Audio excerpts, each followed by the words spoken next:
খুবই ইতিবাচক একটা জায়গা। তো আমি সরাসরি যদি টপিকে একটু চলে যাই, গ্রন্থ আড্ডা এই জাতীয় একটা আয়োজন রাজনৈতিক একটা দল করার তাগিদ অনুভব করছে, এটা আমার জেনারেশনের একটা এক্সপেরিয়েন্স দিয়েই আমি শুরুটা করি।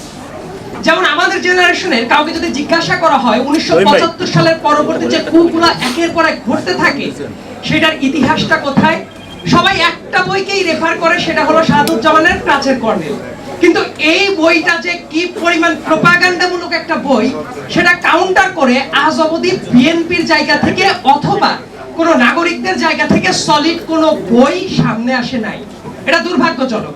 যেহেতু আড্ডা, অতএব ইতিবাচকতা এবং নেতিবাচকতা দুইটাই একটু আলোচনায় টানাটা অত্যন্ত জরুরি।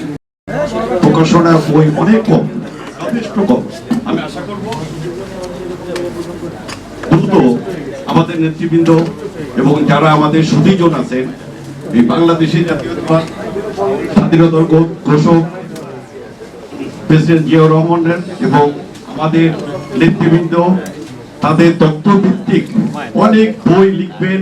আমরা প্রকাশক কতটুকু আছে খালাম্মা, পানির কতটুকু আছে এটা তো আমি নেমে দেখিনি। এটা পানির জায়গায় পানি আছে, আপনিও দেখছেন, আমিও দেখছি। না, আমি বলছি যে পানি তো আমি যদি পার হতে চাই তাহলে কি আমার কাপড় চোপড় ভিজবে? কাপড় চোপড় কেন, লেপ কাঁথা যা দিবেন সবই ভিজে যাবে, কাপড় চোপড় তো সবই ভিজবে। তো এই গল্পটা এই জন্য বললাম যে আমাদের পতিত শেখ হাসিনা শেষ পর্যন্ত বাংলাদেশের সেই পিলখানা মিডিয়ার হত্যাকাণ্ড থেকে শুরু করে বাংলাদেশের গণতন্ত্র পর্যন্ত সবকিছু শেষ করেছে। শেষ করে বাংলাদেশের কোথাও আর জায়গা পায়নি। আমি আমার পূর্ববর্তী বক্তা আমাদের ইয়াং জেনারেশনের সাইদ আব্দুল্লাহ ভাই বলেছেন যে বিএনপি কিছু ন্যারেটিভ শহীদ রাষ্ট্রপতি জিয়াউর সম্বন্ধে বা বেগম খালেদা জিয়ার সম্বন্ধে ন্যারেটিভ তৈরি করতে ব্যর্থ হয়েছে। আসলে আমি ব্যর্থ হইনি। তার প্রমাণ হলো যে আমাদের মহাসচিব যিনি আজকে প্রধান অতিথি হিসেবে আছেন, কথা বলবেন, উনি কিন্তু সবসময় বলতেন যে ছাত্র জনতা ইয়াং জেনারেশন যদি সবাই মিলে লিখেছেন 16,900 লাইন লিখেছেন এবং ওডিসি ইলিয়াডেও একইভাবে 900 মতো, টোটালি 28,000 লাইন তিনি লিখেছেন। লিখে যাননি, বলে গেছেন। এই রাতের অন্ধকারে এসে বিভিন্ন জায়গায় ঘুরে ঘুরে বেড়াচ্ছে, হঠাৎ করে এসে বললেন। হয়তো দেখা গেল যে এটাই হচ্ছে যেটাকে বলা হয় যে আমরা গ্রিক মাইথোলজির কথা বলি, সেটাই জনকই হচ্ছেন এই হুমায়ুন।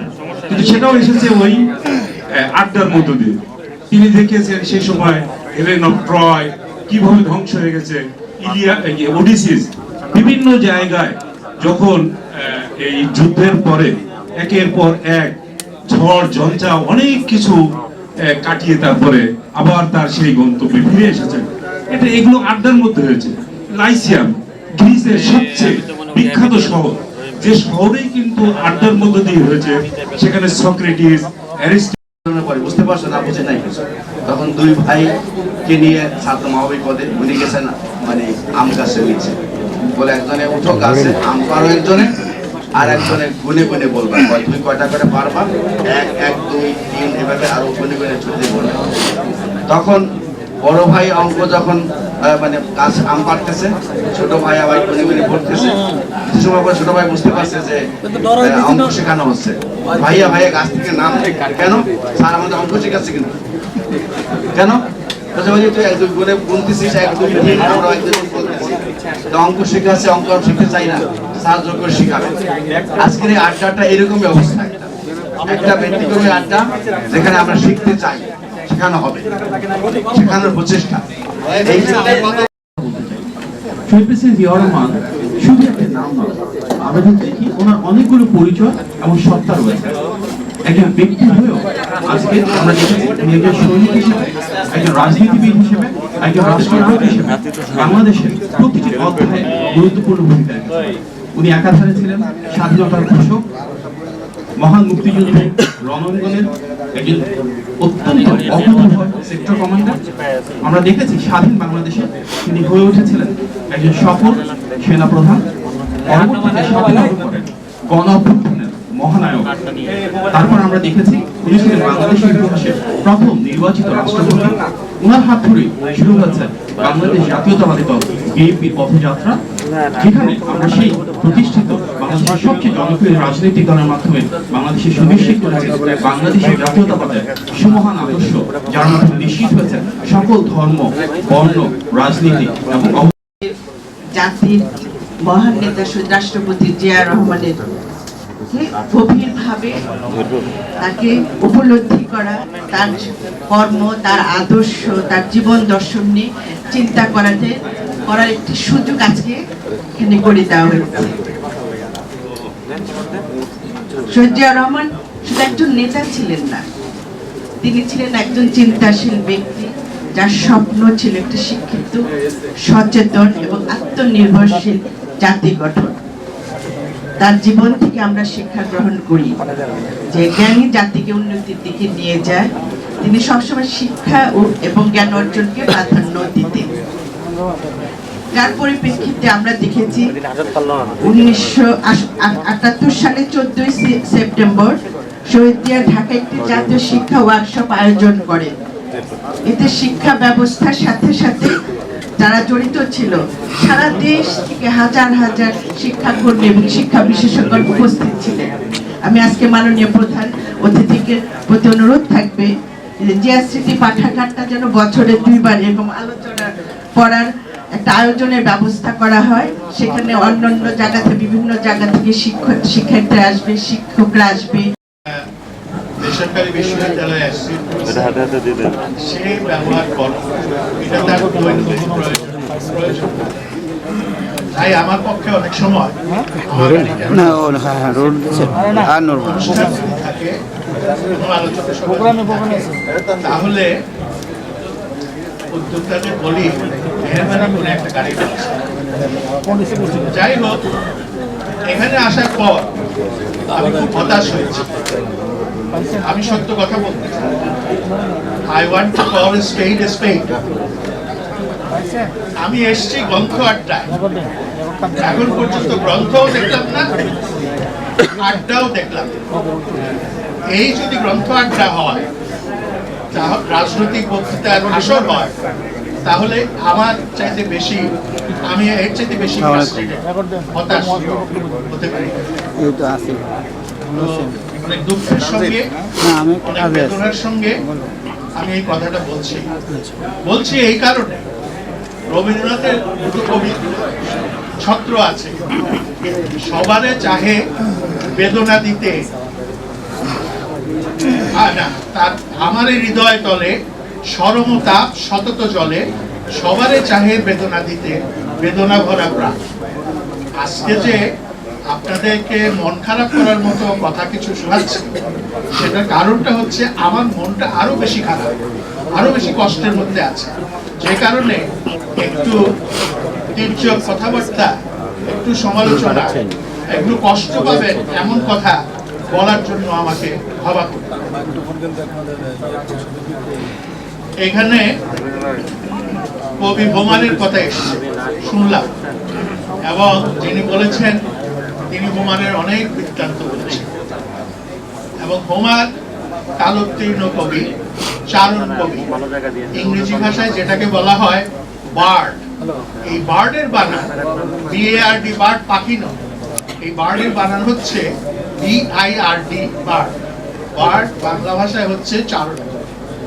হোমার গান গেয়ে গেয়ে গ্রিসের নগর রাষ্ট্রগুলোতে ঘুরে বেড়াতেন আর ভিক্ষা করতেন তার জীবন রক্ষার জন্য, জীবনযাত্রার জন্য। এই হোমারের যখন মৃত্যু হয়, তখন সেই পর্যন্ত হোমারকে নিয়ে কেউ বেশি, গ্রিসের কোনো মানুষ খুব বেশি উৎসাহ দেখায়। কিন্তু তার মৃত্যুর পর 7টা গ্রিক রাষ্ট্র তারা বলল যে হোমার আমার দেশের নাগরিক। এই ব্যাপারে একটা ইংরেজি কবিতা আছে, সেখানে 2টো লাইন, সেটা হচ্ছে 7 countries through which the poet begged his bread. তো আপনারা বাংলা গান শুনেছেন, জীবনে জানি দিলে না মালা, মরণে কেন তারে দিতে এলে ফুল। তো আমরা এই আমাদের দেশের মানুষও অনেক সময় মানুষের জীবদ্দশায় মানুষের মূল্য বুঝি না। কিন্তু মরার পর তিনি মহান ব্যক্তি ছিলেন, তিনি অনেক কাজ করে গেছেন, তিনি বিশাল দেশপ্রেমিক ছিলেন, এইগুলো বলি। তো আসলে সত্যিকারের দেশপ্রেমিক, সত্যিকারের বড় কবি, সাহিত্যিক, এদের অনেকেরই জীবদ্দশায় মূল্যায়ন হয় না। কিন্তু মৃত্যুর পর যখন আমরা আবিষ্কার করি তিনি একজন বিশাল এবং মহৎ মানুষ ছিলেন, তখন আমরা তার গুণ কীর্তন করি। এবং রাজনীতির ক্ষেত্রেও এরকম ঘটনা ঘটে। এখানে শহীদ রাষ্ট্রপতি জিয়াউর রহমান সম্পর্কে মওলানা ভাসানীর একটি গল্প বলা হয়েছে। আমাকে আরেকজন বলেছেন, তিনি হচ্ছেন হামিদুল হক মোহন, টাঙ্গাইলের একসময় ছাত্র ইউনিয়ন নেতা, পরবর্তীকালে বিএনপি না আমার বাম জায়গা আছে তো এবং সেখানে তিনি বহুদিন সক্রিয় ছিলেন। এদিকে জায়গা তারপরে কতক্ষণ আবার লাগবে পাবেন না আপনি এখান থেকে কিছুটা রাজনীতির ব্যাপারে হতাশ হন, রাজনীতি থেকে নিষ্ক্রিয় হয়ে যান। এখন থেকে সরে যাবো তিনি প্রায় মওলানা বডি ভাসানীর কাছে ও যেতেন। আচ্ছা আচ্ছা আচ্ছা হ্যাঁ বডি আমি সেই জীবিত থাকার সময় প্রায় এটা হচ্ছে তার মৃত্যুর আগে মওলানা ভাসানীর মৃত্যুর আগে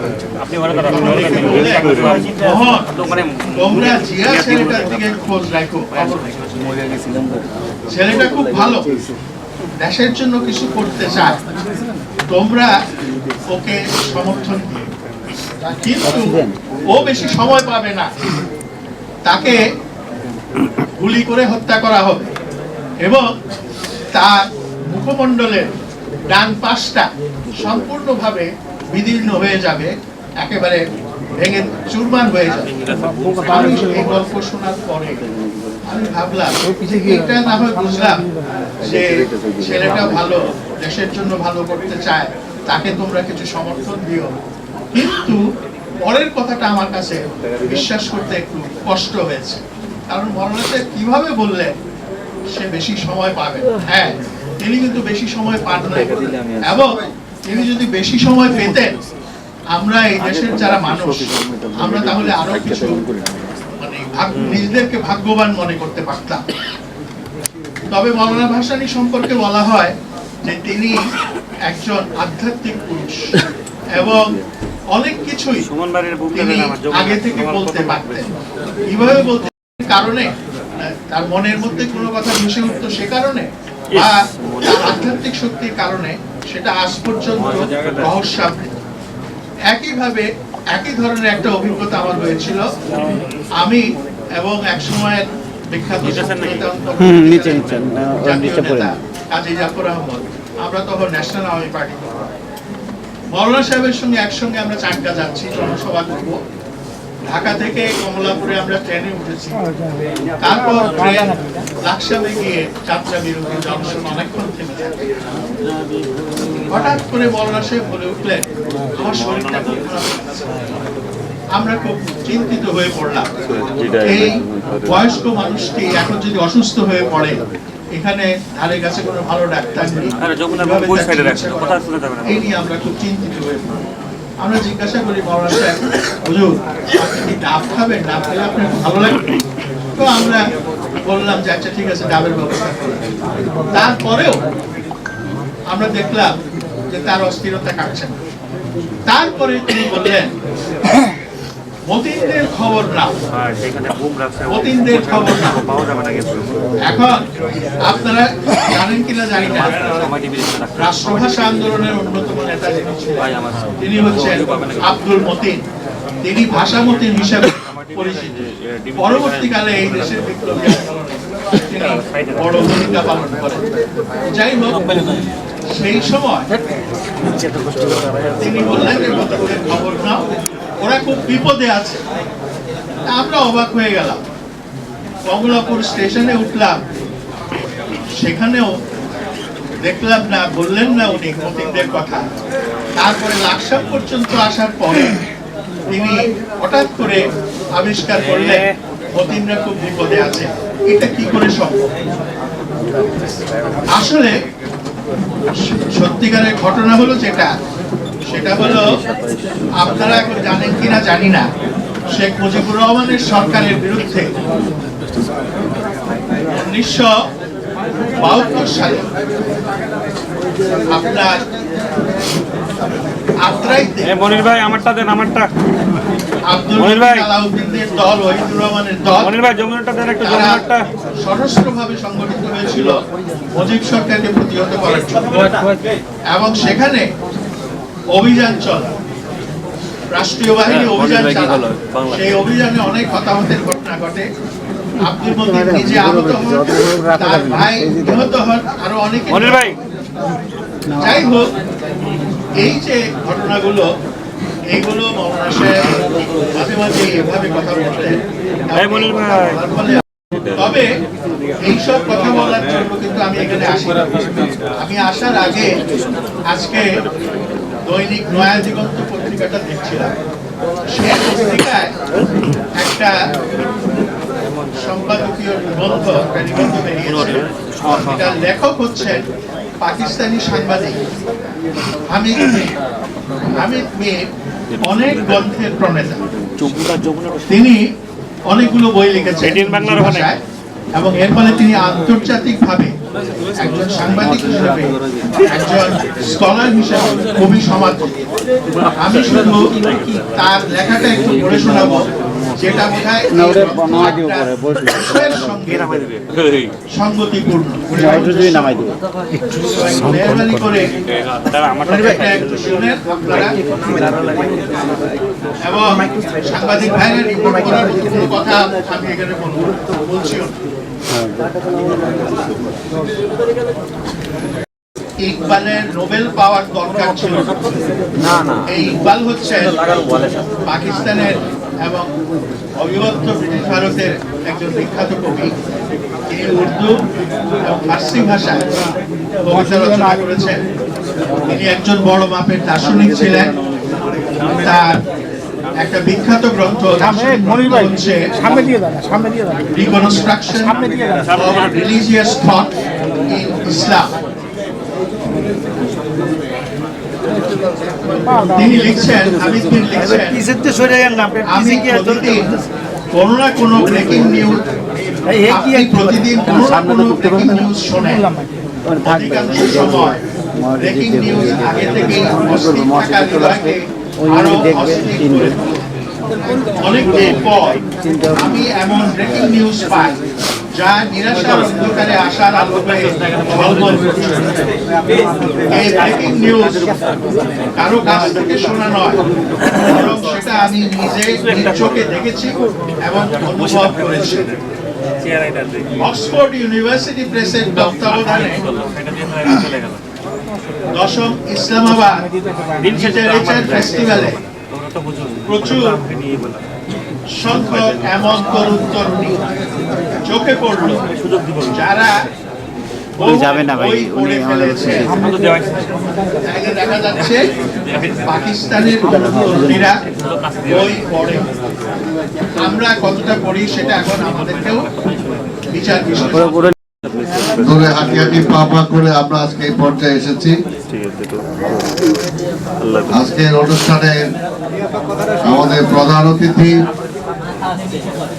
আমাদের জিয়া স্মৃতি পাঠাগারের প্রধান উপদেষ্টা জনাব মির্জা ফখরুল ইসলাম আলমগীর এতক্ষণ আমাদের সামনে আলোচনা করলেন। প্রফেসর মাহবুল্লাহ, বিশিষ্ট শিক্ষাবিদ, 69 গণ অভ্যুত্থানের ছাত্র নেতা, অন্যান্য আলোচকবৃন্দ, সমবেত সাংবাদিক ভাই ও বোনেরা, উপস্থিত সুধীজন, আপনাদের সবাইকে সালাম ও শুভেচ্ছা। এই গল্প আড্ডা এবারে প্রথম না, আমরা এটা তৃতীয়বারের মতো করছি। প্রেস ক্লাবে এটা দিয়ে দুবার, এর আগে আরেকবার আমরা করছি রিপোর্টার্স ইউনিটিতে। মাহুল্লাহ ভাই সিনিয়র, উনি যেটা বলবেন সেটাই, তো তার সাথে সংযোজন করতে চাই। এই প্লিজ কথা বলবো। আমরা দিয়েছি পাঠচক্র, যেটা আমাদের ওইটার জন্য যে কমিটি করা আছে সেটা আবার সভাপতি হলো আমাদের ডক্টর ওবায়দুল। আর এটা আমরা করি যে আলোচনাটা মাওলা ভাই নিজেই করেছেন, বই পড়া, লেখা, শোনা, যে গুরুত্বটাকে উনি আলোচনা করেছেন। আমার মনে হয় ওনার আলোচনার মধ্যে দিয়ে কিন্তু আজকে আমাদের গ্রন্থ আড্ডার মূল কথাটা বের হয়ে আসছে। আমরা এটাই চাই ভাই, প্লিজ। আমি এটার জন্যই আমাদের এই উদ্যোগ। তো উনি আমাদের আজকে এখানে এসে হয়তো আমাদের কিছু ত্রুটি হয়েছে সেটা যেন মার্জনা করবেন। তো আজকে এসে আমাদের এই আড্ডাকে আরো অনেক ভালো পর্যায়ে নিয়ে গেছেন ওনার আলোচনার মধ্য দিয়ে। এবং আমাদের প্রধান অতিথি বলবেন, তার পূর্বে শুধু এটাই বলতে চাই যে আসলে শহীদ রাষ্ট্রপতি জিয়াউর রহমান তার জন্মবার্ষিকী উপলক্ষেই কিন্তু আমরা আজকের এই কর্মসূচি। শহীদ রাষ্ট্রপতি জিয়াউর রহমানের চিন্তা, চেতনা, আদর্শ কি ছিল সেটাকে তুলে ধরা, সেগুলো লেখনের মাধ্যমে তুলে ধরা, বই আকারে তুলে ধরা, আড্ডা আলাপ আলোচনার মাধ্যমে নতুন প্রজন্মের কাছে তুলে ধরা, এটাই আমাদের জিয়া স্মৃতি পাঠাগারের একটি লক্ষ্য। এবং সেই লক্ষ্যকে সামনে নিয়ে ইতিমধ্যে আমরা প্রায় 15-20টা জেলায় আমাদের জিয়া স্মৃতি পাঠাগার সৃষ্টি হয়েছে। আপনারা শুনেছেন যে আমাদের মানিকগঞ্জের আমাদের আফরোজা খানম রিতা, যে বিশিষ্ট শিল্পপতি, শিল্প উদ্যোক্তা, আমাদের চেয়ারপারসন অ্যাডভাইজার, সত্যি যদি আপনার সেই পাঠাগারে যান, যেটা মহাসচিব বলেছেন, সেখানকার পরিবেশ দেখেও আপনার মনে ভালো লাগবে। সেখানে উদ্যোগ, সেটার সাথে সম্পৃক্ত যারা সবই হলো কলেজের প্রফেসর, সবই কলেজের প্রফেসর। কাজেই প্রত্যেকটা জায়গাতেই আমরা চেষ্টা করছি যে আজকের এই পাঠাগারের বিষয়টাকে আবার জাতীয়ভাবে নিয়ে আসা। কারণ এটা ঠিক যে আজকের জাতিগতভাবে যে অবক্ষয়, আমরা পৌঁছেছি একটা পর্যায়ে, এবং এই অবক্ষয়ের কারণ যেটা আমি অন্তত একটা ক্ষুদ্র রাজনৈতিক কর্মী হিসেবে মনে করি, আজকে বিজাতীয় সংস্কৃতি, বিজাতীয় কৃষ্টি আমাদেরকে যেভাবে খেয়ে ফেলছে, এবং যারা করছে এটার কারণটা হলো একটাই, যদি আমার শিক্ষা, আমার সংস্কৃতি, আমার কৃষ্টি, আমার ঐতিহ্যকে যদি ধ্বংস করে দেওয়া যায়, তাহলে এবং সেটার জন্যই স্বাধীনতার পরে আওয়ামী লীগ ক্ষমতা আসার পরে একবার করা হয়েছে, আবার গত 15 বছরে শেখ হাসিনার মাধ্যমে এই দেশে সে আধিপত্যবাদী শক্তি আমার এগুলোকে ধ্বংস করে দেওয়ার জন্য চেষ্টা করা হয়েছে। আমাদের রাজনীতিবিদ থেকে শুরু করে শিক্ষানকে বলি, সাংবাদিক বলি, পেশাজীবী বলি, এমনকি মসজিদের ইমাম পর্যন্ত বলি, সবার চরিত্র হনন করা হয়েছে। একটা দেশের যদি এই সমস্ত যারা পিলার, একটা রাষ্ট্র যেগুলোর উপর দাঁড়িয়ে থাকে, আজকে বিচারপতিদের কিভাবে চরিত্র হনন করা হয়েছে। আজকে দেখেন সেই কাজে একটা রাষ্ট্রকে ধ্বংস করার জন্য যা যা করা দরকার সবই করা হয়েছে। সেগুলোকে যদি ভবিষ্যৎ প্রজন্মের দিকে আমরা তাকিয়ে আছি, কিন্তু আজকে ভবিষ্যৎ প্রজন্ম আমরা দেখেছি তারা বলে we hate politics, I hate politics. অর্থাৎ এই যে একটা পর্যায়ে আমাদের জাতিটাকে নিয়ে গেছে, এটাকে যদি রুখতে হয় তাহলে সে জায়গায় একমাত্র জিয়াই হলো সমস্যার সমাধান। একমাত্র জিয়া একজন ভিশনারি ছিলেন, জিয়া একজন স্টেটসম্যান ছিলেন। জিয়া স্বপ্ন দেখতেন এবং সেই স্বপ্নকে তিনি বাস্তবায়ন করে এই জাতির সামনে দেখিয়েছেন। এই কারণে বাংলাদেশে এখনো সবচেয়ে বেশি জনপ্রিয় হলো সাবেক রাষ্ট্রপতি শহীদ রাষ্ট্রপতি জিয়াউর রহমান। সেই কারণে আমরা জিয়া স্মৃতি পাঠাগারের মাধ্যমে আমরা চেষ্টা করছি যে জিয়ার সেই সমস্ত আদর্শগুলো যাতে জনগণের মাঝে ছড়িয়ে দেওয়া যায়।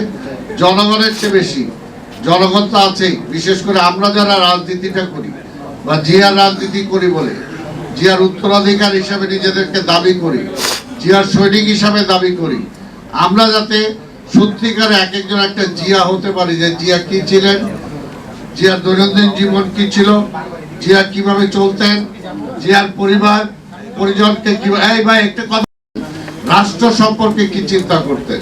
তা কাজে সেটাই যদি পুরোপুরি একটা জিয়া রহমান একটা ইনস্টিটিউশন ছিলেন।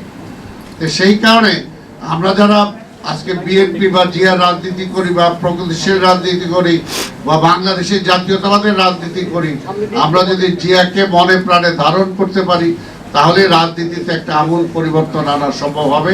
এবং সেটা সবচেয়ে বেশি দরকার আমাদের নতুন প্রজন্মের মধ্যে। আমরা নতুন প্রজন্মের যদি নিয়ে আসতে পারি তাহলে আমাদের ভবিষ্যৎ সঠিক হবে। না হলে আজকে যেটা আমি প্রথমে বললাম, আজকে সাংবাদিক বলেন, শিক্ষক বলেন, বুদ্ধিজীবী বলেন, আজকে কোথাও যে ধস যেটা নামছে, এই ধসটাকে থামাতে হলে একটা আদর্শ ভিত্তিক রাজনীতি যদি আমাদের গড়ে তুলতে হয়, তাহলে সেই আদর্শটা হলো বাংলাদেশের জাতীয়তাবাদের ভিত্তিতে, জিয়া রহমানের দর্শনের উপর ভিত্তিতে যদি আমরা সেটা করতে পারি তাহলে সেটা সম্ভব। আমি বক্তব্য দীর্ঘায়িত করব না।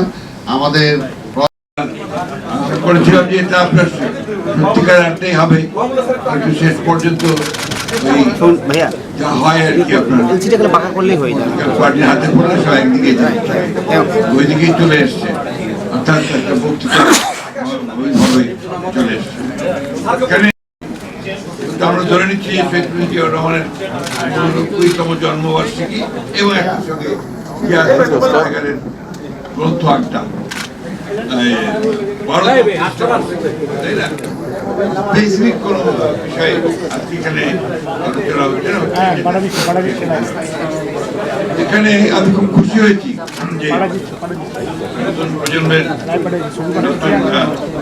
নেতা আব্দুল্লাহ, তিনি ফ্যাক্ট চেক সাংবাদিক ও সোশ্যাল অ্যাক্টিভিস্ট। আমি তাকে চিনতাম, আমি টক শোতে দেখলাম যে একজন তরুণ খুব সুন্দর কথা বলছে, অত্যন্ত যুক্তি দিয়ে অত্যন্ত সাবলীল ভাষায় তিনি কথা বলছেন। সেদিন আমি তার নাম জেনেছি, আজকে তাকে আমি প্রত্যক্ষ দেখলাম, খুশি হয়েছি যে আমাদের একজন তরুণ, তিনি সম্ভবত এই বৈষম্যবিরোধী ছাত্র আন্দোলনের সঙ্গে জড়িত সমন্বয়ক, অত্যন্ত চমৎকার করে আপনার অনেকগুলো বিষয় তুলে ধরেছেন।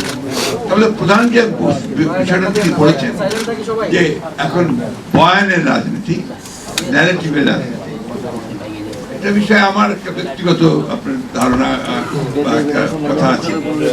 বয়ান বা ন্যারেটিভ কথাগুলো আমরা বুঝি, আমাদের সাধারণ মানুষ কিন্তু এখন আমার কাছে মনে হয় ন্যারেটিভ আমরা ছাত্র জীবনের ন্যারেশন ধরে নেওয়া যায়, সাধারণ মানুষ এরা কিন্তু বয়ান অথবা আপনার ন্যারেটিভ এই কথাটা বোঝে না। আরেকটা ক্ষেত্রে যেটা যে আড্ডা তো আপনার হয় না, আড্ডা চলে এসছে এখন আমরা মোবাইলে, এখানে চ্যাটিং দিয়ে হচ্ছে আড্ডা, সেখানে আপনার সবাই যুক্ত হয়। সুতরাং রাজনীতি বলুন, অর্থনীতি বলুন, সমাজ বলুন, সব কিছু এটার মধ্যে চলে এসছে, এই একটা জিনিসের মধ্যে চলে এসছে। সুতরাং যে মামুলা এই কথাটা বললেন যে প্রযুক্তির পরিবর্তনের ফলে সবকিছু বদলে যাচ্ছে, এই জিনিসটা আমরা অনেকেই যারা বয়োবৃদ্ধ আছি, বয়স্ক আছি, আমরা ঠিক বুঝতে পারি না, যার ফলে আমাদের এই চিন্তা ভাবনা গুলো বয়স্কদের চিন্তা ভাবনা তরুণের চিন্তা ভাবনার সঙ্গে অনেক ফারাক থেকে। আমি মনে করি যে আমাদের বাংলাদেশের অনেক অনেক অনেক সমস্যা, তার মধ্যে প্রধান সমস্যা হলো যে আমাদের লেখাপড়াটা একদম শেষ হয়ে গেছে। শিক্ষা ব্যবস্থা, শিক্ষা এটা আপনার একদম শেষ, ওটার মধ্যে কিছু অবশিষ্ট আছে আমার কাছে মনে হয়। আপনি প্রাইমারি স্কুল থেকে শুরু করেন একবার ইউনিভার্সিটি, সব জায়গায় দেখবেন যে এত নিচে চলে গেছে, এটা ঠিক বলে বোঝানো যাবে না। ক্যাডেট কলেজের ছাত্র সাইদ আব্দুল্লাহ, ক্যাডেট কলেজের প্রিভিলেজড শিক্ষা প্রতিষ্ঠানের একটা, এই দেশে কম সংখ্যক ছাত্রই সেখানে যাওয়ার সুযোগ পায় এবং এটা সরকার অনেক অর্থ ব্যয় করে, most privileged. What about the primary schools? একেবারে সে কুড়িগ্রামের চরের ওমারির চরের মধ্যে প্রাইমারি স্কুলটা বা হাই স্কুলটা, সেখানে কি শিক্ষা পাচ্ছে, কি ব্যবস্থাটা আছে, সেটা কিন্তু আমরা অনেকেই জানি। অসংখ্য স্কুল তৈরি হয়েছে আপনার বিভিন্ন এমপিও ভর্তি করে, এবং কলেজ তৈরি হয়েছে উইথ অনার্স এন্ড মাস্টার্স, যেখানে আপনার কোনো শিক্ষক নেই, সেখানে আপনার অনার্স করে বসে আছে। দিনাজপুর গভর্নমেন্ট কলেজে যাওয়ার কিছু টাকা আমার সুযোগ হয়েছিল। আমার চাকরি জীবনের শুরুতে আমি দিনাজপুর গভর্নমেন্ট কলেজে কাজ করেছিলাম। সেখানে একটা ডিপার্টমেন্ট আছে, অ্যাকাউন্টেন্সি ডিপার্টমেন্ট, যার মাত্র একজন শিক্ষক, অনার্স আছে, মাস্টার্স আছে, অনলি ওয়ান টিচার। এখন আপনারা বলুন যে কলেজগুলোর কি প্রয়োজন আছে? সবাই আর্টস পড়ে, বিএ আর্টস বেশিরভাগ, এবং আপনার যে কমার্স খুব কম ছাত্র পড়ে আজকাল, সায়েন্স তো পড়েই না প্রায়।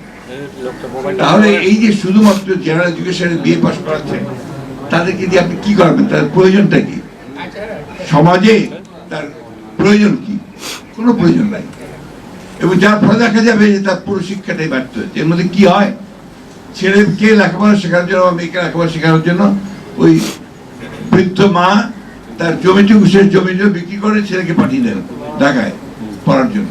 সেখান থেকে বিএ পাস করে যায় বা একটা প্রাইভেট ইউনিভার্সিটি থেকে একটা ডিগ্রি নিয়ে যায়, তারপর চাকরি খুঁজে পায় না। এই যে আপনার সারা দেশে অসংখ্য শিক্ষিত বেকার, এটা তো একটা বড় সমস্যা। এটাকেও কিন্তু আমরা কেউ চিন্তা করছি না। আজকে এই সরকার সংস্কার কমিশন অনেকগুলো গঠন করেছে, কিন্তু শিক্ষা সংস্কারের কোনো কমিশন হয়নি, যেটা সবচেয়ে আগে প্রয়োজন ছিল, যেটা আমি মনে করি যেটা সবচেয়ে আগে দরকার ছিল। গোটা প্রবলেমগুলোর মূলে ওই জায়গাটাই। আমি যদি আমার যদি শিক্ষাটাই ঠিক না হয়, জ্ঞান যদি আমার না থাকে, তাহলে আমি কি দিতে পারবো বা কি নিতে পারবো, বা সমাজে কোন পরিবর্তনটা আমি আনতে পারবো, আমি নিজের পরিবারের জন্য বা কি পরিবর্তন আনতে পারবো। আপনারা দেখুন মেডিকেল কলেজগুলোতে পরীক্ষার রেজাল্ট কালকে বেরিয়েছে বোধ হয়, তাই না? এবং এতগুলো ছেলে পরীক্ষা দিয়েছে, তার মধ্যে কয়েকটা মাত্র 5,500 ছেলে বোধ হয় সুযোগ পেয়েছে বিভিন্ন আপনার সরকারি আপনার মেডিকেল কলেজগুলোতে পড়ার জন্য। বাকিরা কি করবে? আবার তাদেরকে, সবচেয়ে মজার ব্যাপার হচ্ছে হাই স্কুলে লটারি করে ভর্তি হয়। আমার সেখানে লটারি করে ঠাকুরগাঁর ছেলেরা পরীক্ষা দিয়েছে। ক্লাস 3-তে যে ছেলে ভর্তি হবে তাকে যেতে হচ্ছে আপনাদের গাইবান্ধা স্কুলে। কোন ব্যবস্থা, কি লাভ, এটাতে কি তৈরি হচ্ছে আমি কিচ্ছু বুঝতে পারি না। এই যে একটা আমি বলবো উন্মাদনা চলছে শিক্ষার ক্ষেত্রে, এটা তো আপনার কেউ কোনোদিন এটা দৃষ্টিও দিচ্ছে না, কথাও বলছে না, এটাকে পরিবর্তন করার জন্য চেষ্টা করা হচ্ছে। এখানে যেহেতু আপনার কোনো নির্দিষ্ট বিষয়ে আলোচনা হচ্ছে না, আলোচনা বিভিন্ন খাতে যাবেই, এটা স্বাভাবিক ব্যাপার। মাহবুবুল্লাহ ভাই আমার এখানে পাশে বসে আছেন, উনি আমার আদর্শ। আমরা যখন প্রথম ঢাকা কলেজেই পড়ি, তখন থেকে ওনাকে আমরা চিনি যে তিনি একজন অত্যন্ত ব্রিলিয়ান্ট স্টুডেন্ট এবং রাজনীতির সঙ্গে জড়িত। যখন ঢাকা ইউনিভার্সিটিতে গিয়েছি, ওনাকে সরাসরি পেয়েছি, তখন ছাত্র ইউনিয়নের উনি সাধারণ সম্পাদক, আমরা গিয়ে ভর্তি হয়েছি। একদিকে মেধাবী, স্ট্যান্ড করা প্রত্যেকটা পরীক্ষাতেই, অন্যদিকে আপনার রাজনীতির একেবারে সবচেয়ে আপনার বিপ্লবী রাজনীতির সঙ্গে জড়িত মাহবুবুল্লাহ ভাই। তার সংস্পর্শে আসার সুযোগ হয়েছে, অনেকেরই সংস্পর্শে আসা হয়েছে। উনি আমাদের পরীক্ষার আগের রাত্রে আমাদেরকে ইকোনমিক্স পড়িয়েছেন, পরীক্ষার আগের রাতে উনি ইকোনমিক্স পড়িয়েছেন আমাদেরকে। সেই মাহবুবুল্লাহ ভাই আজকে রিটায়ার্ড লাইফ লিড করছেন, এবং ওনার যে দেওয়ার কথা যত বেশি আমরা আশা করি তার কাছ থেকে, আমরা যেটা আশা করেছিলাম যে আরো আরো আরো বেশি কিছু, তার জন্য সমাজ সেই সুযোগটা সৃষ্টি করেনি, এখনো করছে না। এই বিষয়গুলোর দিকে কিন্তু আমাদের নজর দেওয়া আমরা কেউ দিই না। আমরা যারা রাজনীতি করি আমরাও দিই না, কেউই দেয় না। এরকম অসংখ্য আছে, বিশেষ করে আমাদের যারা অবদান রেখেছেন আমাদের এই রাষ্ট্র গঠনে। 69 মুভমেন্টে তখন মাহবুবুল্লাহ ছিলেন একজন দিকপাল, তার বক্তৃতা শোনার জন্য সেই সময় হাজার হাজার ছাত্ররা চলে আসত। সেই মাহবুবুল্লাহ 71 সালের যুদ্ধের পুরোটার সময় পাক সেনাদের বাহিনীর কারাগারে ছিলেন, তার মৃত্যুদণ্ড হয়েছিল। এই কথাগুলো কিন্তু অনেকেই জানে না। আমরা যদি শুধু বলছি শিক্ষাবিদ, শিক্ষাবিদ নন, তিনি সমাজ পরিবর্তনের সবচেয়ে কঠিন রাস্তাটা বেছে নিয়েছিলেন, বিপ্লবের রাস্তা। সেই বিপ্লবের রাস্তা বাঁচতে গিয়ে তিনি তার জীবনের যে তথাকথিত যে উপরে ওঠার যে সিঁড়ি, সেই সিঁড়িও খোঁজেন, যার ফলে আজকে বলছে যে আমার তো গাড়ির সমস্যা। ঠিক বাস্তবতা। আমি এই জন্য কথাগুলো বলছি যে সমাজ তো আমরা ঠিক যেভাবে চাই সেভাবে সমাজ তৈরি হয়নি, যেভাবে চাই রাষ্ট্র সেভাবে তৈরি হয়নি। আমি ধন্যবাদ দিতে চাই ছেলেদেরকে, তারা এই বিষয়গুলোকে সামনে নিয়ে এসেছে। একই সঙ্গে একটা কথা মনে রাখতে হবে সবসময়, যে হঠকারিতা করা যাবে না। অতি বিপ্লবী কোনো চিন্তা ভাবনা নিয়ে সমাজে আরো অস্থিরতা বা একটা চরম একটা পরিস্থিতি সৃষ্টি করাটা বোধহয় সঠিক হবে না, নৈরাজ্য সৃষ্টি করাটা বোধহয় ঠিক হবে না। এই কথাগুলো আমাদের মাথায় রাখতে হবে। আমাদের সময় অবুল ভাইরা যা থিওরি পড়াতেন আমাদের, তার মধ্যে একটা কথা ছিল রোমান্টিসিজম। রোমান্টিসিজম মানে শুধু প্রেম নয়, বিপ্লবের প্রতি প্রেম, অতি তো এখন ওই চে গুয়েভারার কথা উনি বললেন, অর্থাৎ এই মুহূর্তে আমি সব পাল্টে দেবো, এই মুহূর্তে আমি দখল করব, এই মুহূর্তে আমি সব অন্যায় জল করে দেব। এটা হয় না। You have to go step by step, একটা প্রতি ধীরে ধীরে যেতে হয়, যেতে গেলে কিছুটা পারা যায়। তাও সবকিছু যে সুনিশ্চিত হবে তা নয়। আজকে বদলায়, সবকিছুরই পরিবর্তন হয়। আজকে সোভিয়েত ইউনিয়নের বিপ্লব হয়েছে, সে বিপ্লব তখন সত্যিকার অর্থে গোটা পৃথিবীর নির্যাতিত মানুষের সামনে সেটা একটা একটা বিপ্লবের মধ্যে দিয়ে, লেনিনের কথার মধ্যে দিয়ে সেই যে বিপ্লব প্রতিষ্ঠিত হলো, সবার জন্য মানুষের ভাগ্য পবিত্র হবে, গরিব লোক অনেক ভালো থাকবে, এটাই ছিল ব্যাপারটা। দেখা কি গেল কিছুদিন পরে, বেশ কিছুদিন পরে ওখানেও সেই সমস্যা তৈরি হলো, ভেঙে গেল। চীনে মাও সেতুং দীর্ঘদিন সংগ্রাম করে লড়াই করলেন, লড়াই করার পরে তিনি সফল হলেন, চীনে বিপ্লব হলো, লাল পতাকা উঠলো, লাল দেশ তৈরি হলো। এখন সেই চীনে কোন দিকে গেছে? পরিবর্তন। আমি তো সরব করছি না, এটাই বোধহয় ধারা। প্রয়োজনের সঙ্গে সঙ্গে অর্থনীতি ভাষাটাই বলে, প্রয়োজনের সঙ্গে সঙ্গে তার ব্যবস্থা পাল্টায় এবং সেটা পাল্টাতে হয়। আমাদের অস্থিরতা থেকে যদি আমরা নিয়ন্ত্রণ করতে চাই, কন্টেইন করতে চাই, আমাদেরকে ধৈর্য ধরে পা ফেলতে হবে। এমন কিছু আমরা করব না যেখানে আমরা আরো নৈরাজ্যের সৃষ্টি করে আরো বিপদ আমরা যেন ডেকে না আনি। এই বিষয়গুলো আমাদেরকে মনে রাখতে পারে মনে করি। শহীদ জিয়া রহমান সাহেবের, আমাদের প্রেসিডেন্ট শহীদ জিয়া রহমান বীরুত্তম, তার মধ্যে এই ধৈর্যটা ব্যাপারটা ছিল এবং তার যে স্বপ্ন, দূরদৃষ্টি সম্পূর্ণ চিন্তা ভাবনাগুলোকে তিনি কিভাবে ইমপ্লিমেন্ট করবেন, বাস্তবায়ন করবেন, তার জন্য তিনি প্রথমেই কিন্তু যুদ্ধ শুরু করে দেননি। প্রথমে শুনেছেন, সমস্ত বিজ্ঞ মানুষদের নিয়ে বসেছেন। তিনি যারা বিভিন্ন ক্ষেত্রে যারা বিশেষজ্ঞ, তিনি এদের নিয়ে কথা বলতেন। একটা রাত ছিল না যে যখন তিনি রাতে এইসব বিশেষজ্ঞদের সঙ্গে কথা বলেননি, কথা বলেছেন, শুনেছেন, তারপরে তিনি কাজ শুরু করেছেন। এই জিনিসটাই আমাদের সকলকে মনে রাখতে হবে, তা না হলে আমরা ভুল করতে থাকবো। আজকে এই জিয়া স্মৃতি পাঠাগার, তাই না, একেবারেই একটা ঢাকা মহানগরের যে অফিস, মৌলানা ভাসানীর যে অফিস, তার পাশে তার কোন একটা ছোট্ট একটা র্যাক, একটা র্যাকে কোথায় 20টা বই ছিল মনে হয় আমার, 20টা বই। আমরা দেখুন যে এখানে কেন এইভাবে, আমাদের তো আপনার একটা ভালো পাঠাগার তৈরি করা দরকার। শেষে আমরা আমাদের অফিসের জায়গা বের করে সেখানে আমরা একটা পাঠাগার নির্মাণ করলাম, তৈরি করলাম। এখন সেটা মোটামুটি একটা যাওয়া যায়, বসা যায়, বই পড়া যায়, সেই অবস্থা থেকে সঙ্গে সঙ্গে যে কাজটা এরা করতে পেরেছে, যার জন্য আমি এদেরকে ধন্যবাদ দিই। আমাদের দীপ্তি আছে, সালাম ভাই আছেন, অন্যান্যরা যারা এর সঙ্গে জড়িত, তারা গোটা দেশে এটাকে ছড়িয়ে দিতে পেরেছে।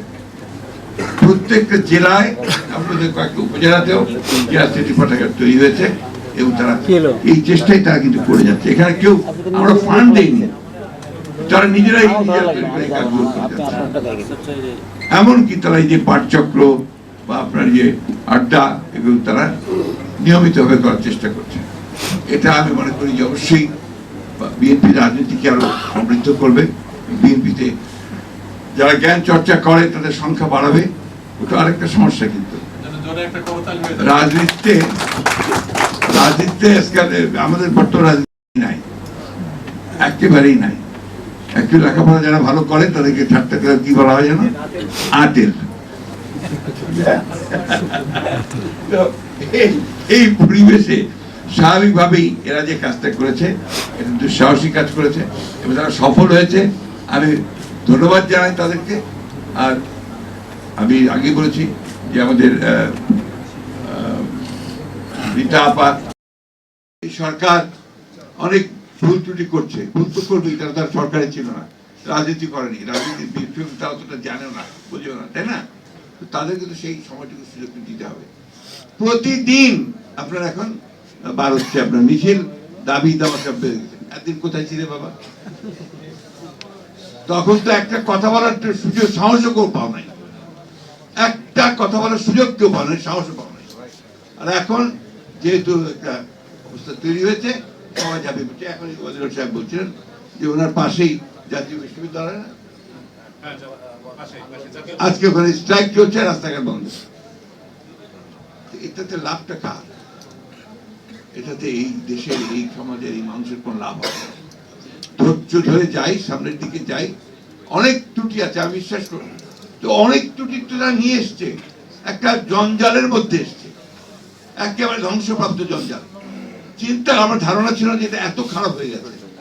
এই আপনার পরিবর্তনের পরে যখন আমরা দু একটা জায়গায় খোঁজ খবর নেই, অফিস আদালতে খোঁজ খবর নেই, ভয়াবহ ভয়াবহ দুর্নীতি, চুরি, ব্যক্তিগত স্বার্থ ছাড়া আর কোনো চিন্তা নেই সরকারি আমলাদের মধ্যে, বলতে আমি বাধ্য হলাম। দুঃখিত। এই অবস্থার পরিবর্তন তো আপনার এত দ্রুত হবে না, একদিনে হবে না। ধৈর্য ধরেন, স্ট্রাকচার আমরা খাড়া করি, গণতান্ত্রিক একটা স্ট্রাকচার খাড়া হোক। সেই স্ট্রাকচার খাড়া হলে নিশ্চয়ই আমরা আপনার সামনের দিকে এগিয়ে যেতে পারবো। তো একটা কথা আবার আমি বলি, আমাকে অনেকে ভুল বোঝে যে আপনি তো নির্বাচন করেন কেন? হ্যাঁ, আমাকে বিশেষ করে ছাত্ররা তো বলেই এখানে নির্বাচন করার কারণটা হচ্ছে একটাই, হচ্ছে যে আমরা বিশ্বাস করি, আমি জানি না আমার এই বিশ্বাস ভুল কিনা, যে কোনো নির্বাচিত সরকার কিন্তু একটা অনির্বাচিত সরকারের চেয়ে ভালো।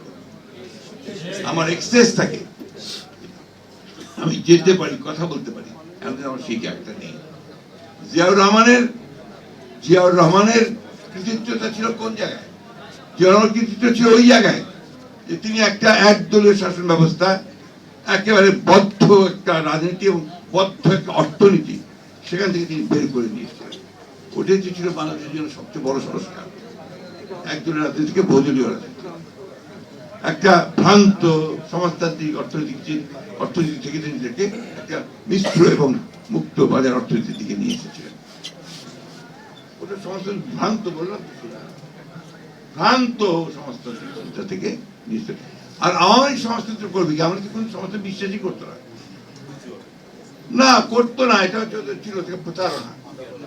আপনার, আমার এখনো মনে আছে, এটা বোধহয় সম্ভবত আপনার 69-এ আপনার এই শহীদ মিনারে আপনার সব অল পার্টি মিটিং হচ্ছে, ওখানে আপনার 21 ফেব্রুয়ারির পরের দিন বা 21 ফেব্রুয়ারিতে ওইখানে আমাদের তখন আপনার ছাত্র ইউনিয়নের প্রেসিডেন্ট ছিলেন আমাদের নরসিংগড়ের নাম মানিক ভাই না, আপনার যে দোহা ভাই, শামসুদ দোহা ভাই, হ্যাঁ সেক্রেটারি।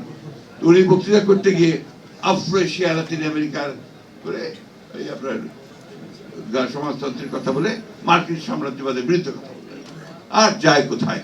এত বড় বড় চুরি টুরি সব বেরোয় আসলো, মার্কিন সাম্রাজ্যের বিরুদ্ধে কথা বলা যাবে না। সেটা ছাত্রলীগের নেতা। তখন ওই দল যদি আপনার সমাজতন্ত্র করতে, নির্বাচনটার কথা এই জন্যই তাড়াতাড়ি বলি যে নির্বাচনটা হলে এই সমস্যাগুলো চলে যাবে। এখানে আপনার একটা নির্বাচিত সরকার, সে একটা পিপলস ম্যান্ডেট নিয়ে বসবে। এরা তো এখন বসতে পারেনি, ওদের মধ্যে সেই যে কনফিডেন্স, সেই কনফিডেন্সটা তো নাই। এই জন্যই আর পিপলের ভাষাটা তো বুঝতে হবে, সেটা আপনাকে